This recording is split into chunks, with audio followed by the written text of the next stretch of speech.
Coco Pommel, Lightning Strike, A True Love by Swedish Jump.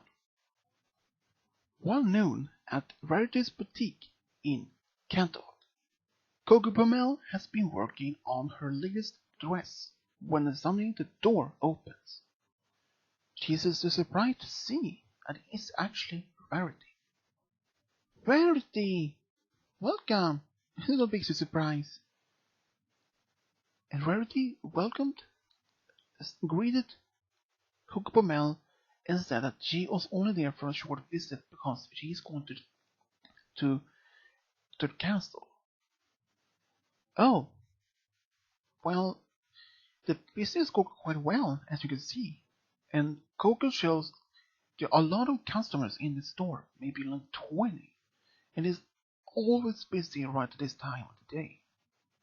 And Rarity says that she is actually impressed that Coco managed to run this place with her help.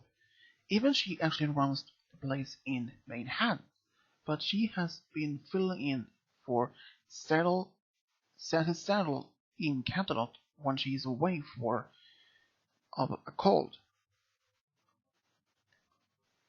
At lunch break, Coco went on to a local restaurant to eat something to eat.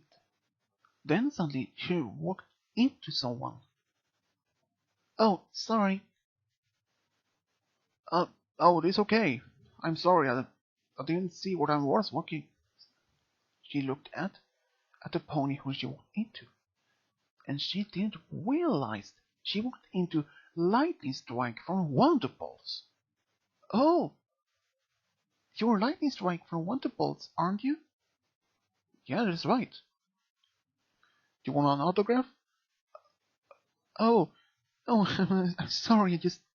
I'm walking to lunch," said Coco, and she was actually quite nervous because she thinks that Lightning Strike is a very handsome stallion. Even so Pegasus, she really thinks that he is one strong, handsome stallion. She actually has sometimes even dreamt that she is married with Lightning Strike. But in real life, she would never even ask him to even go out or even talk to him. But this time, she didn't exactly know what to say.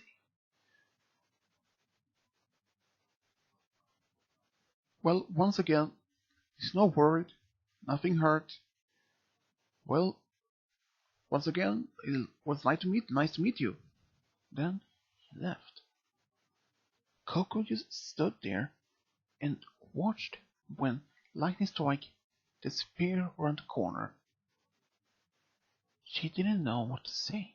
She actually found him by accident and even talked to him, but she looked like kind of stunned. She didn't know what to say to him. She wanted to tell him that she really, really, really liked him, but she couldn't even find the right words for it. She just sighed and walked away. She went to the local restaurant and eating for lunch. After she returned back to her boutique, she tried to work, but all she could think about was Lightning Strike. She even tried to work when some of the customers asked her to help to take measures from a new dress and after all kinds of work. But even at work, she couldn't even stop thinking about Lightning Strike. She hopes one day to meet him again. So later that afternoon, when she closed the boutique, she went back home to the hotel where she was staying. And by surprise, at the lobby, she sees Lightning Strike talking to Soren and Spitfire.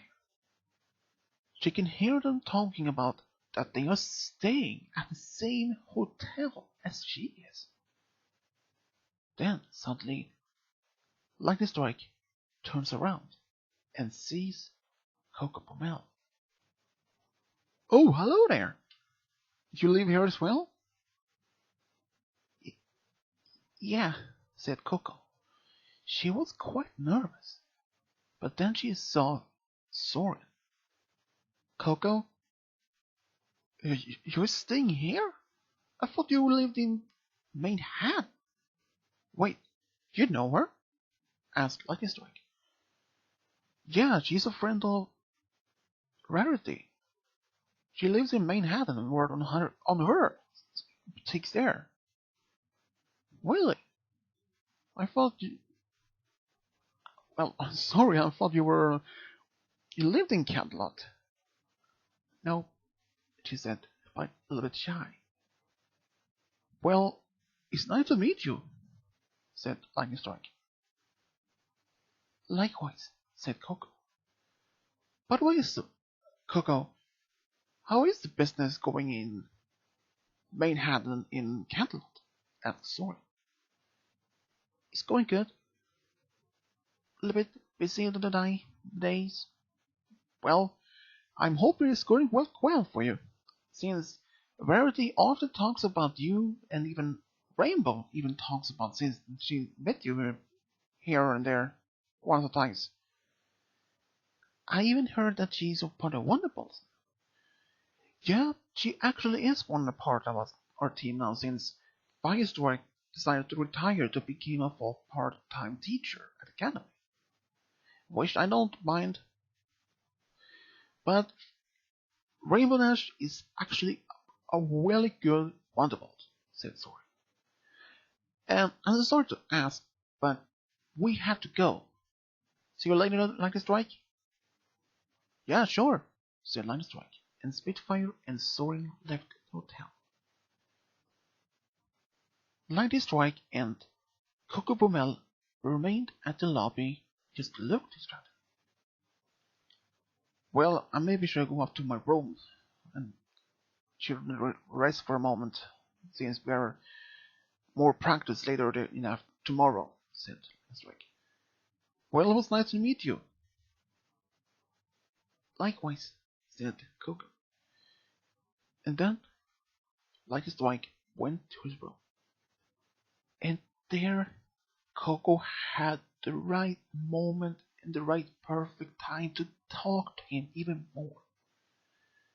But Coco was so afraid and even too shy even to speak with Lightning Strike. She was hoping to at least talk to him, even for anything to talk about.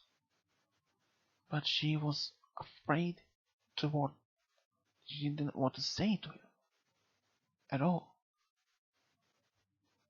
Early next morning, in the hotel's restaurant, Coco Pommel was eating her breakfast when suddenly she heard a voice behind her. "Oh, you are quite up early."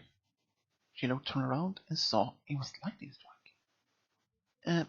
Yeah, I'm opening the boutique quite early," said Coco Pommel. "May I sit with you?" Coco Pommel could feel her heart was beating even faster and faster. She couldn't even control her feelings. Sure, she said, and Lightning Strike didn't sit next to her. He ordered oatmeal, and she had actually ordered just a salad. At first, they sat quiet. It felt like an eternity for Coco Pommel. But then she suddenly broke the silence and said, "So, how is it like to be a Wonderbolt?" Lightning Strike looked at her and smiled. "It is actually quite fun.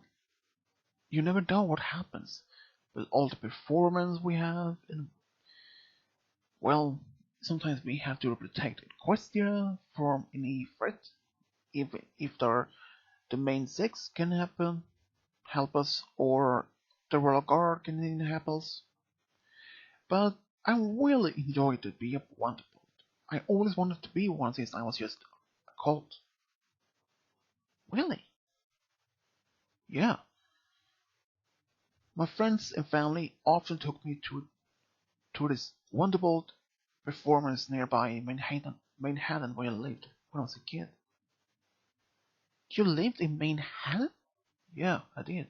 Once, but that was years ago. I also grew up here. Really? And they started to talk about Manhattan. And they just started to compare about where they grew up. And surprisingly, they only lived from each other maybe only 2 streets from each other. And all this time, they never met in the real life as when they was just children. And now, Coco Pommel had talked now to Linus Dwight at least for a while. And she didn't felt any nervous or afraid anymore. Actually, she felt more confident to be talking to him. And suddenly she just smiled at him and said, "Well, I do think you're a one handsome stallion, and I bet many mares are talking to you, even asking you if you're married or something, if you're even, and you maybe have your own special sun pony." Then it's a quiet, just a short moment.